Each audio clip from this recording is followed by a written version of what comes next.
Le monde du vivant avec Jean-Yves Crétin, entomologiste. On a parlé la semaine passée de la puce et de l'homme. Aujourd'hui, Jean-Yves, bonjour. Bonjour. Vous voulez nous parler des strepziptères. Les strepziptères. Alors, vous avez... C'est un groupe tout à fait étonnant.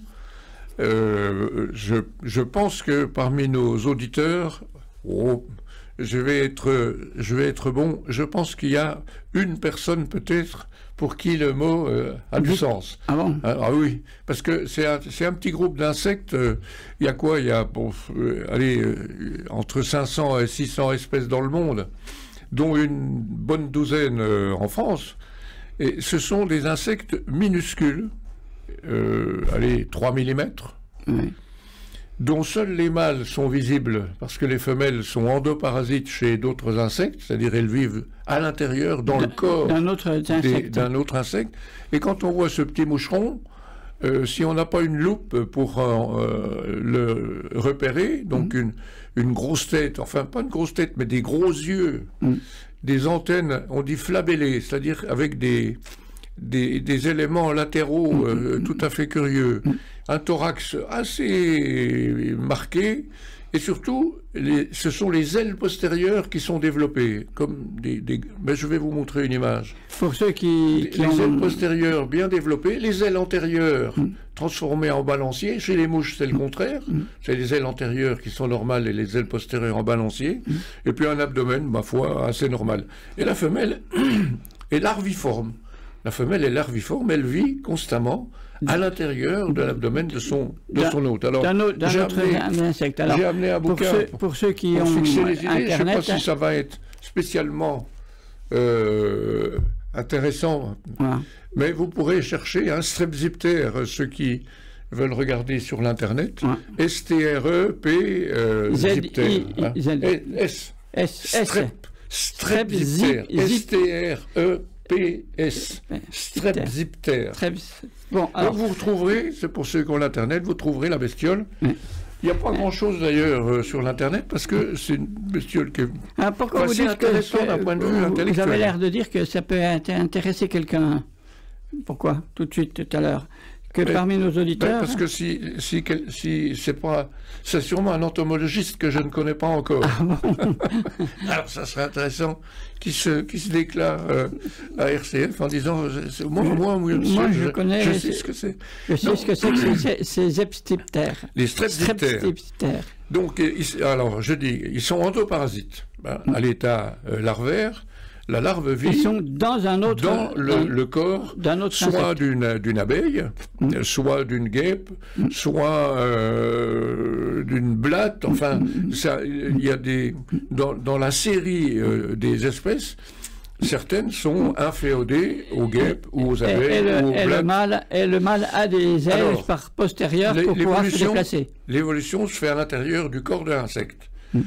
Et la femelle vient s'installer entre deux segments abdominaux de l'insecte et elle force la place.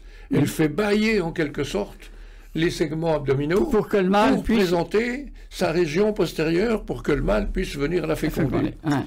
Alors quand le mâle, lui, a éclos, il vit aussi à l'intérieur de l'insecte, quand lui, il a éclos, il peut sortir. Et il a la possibilité, grâce à ses antennes et probablement à des structures extrêmement subtiles, de trouver un hôte où il y a une femelle, où il y a déjà une femelle installée. Parce que s'il laissait toutes les guêpes de la création en attendant de trouver la bonne, ça va lui prendre du temps. Donc, de façon extraordinaire, quelque part, ce mâle est capable de trouver...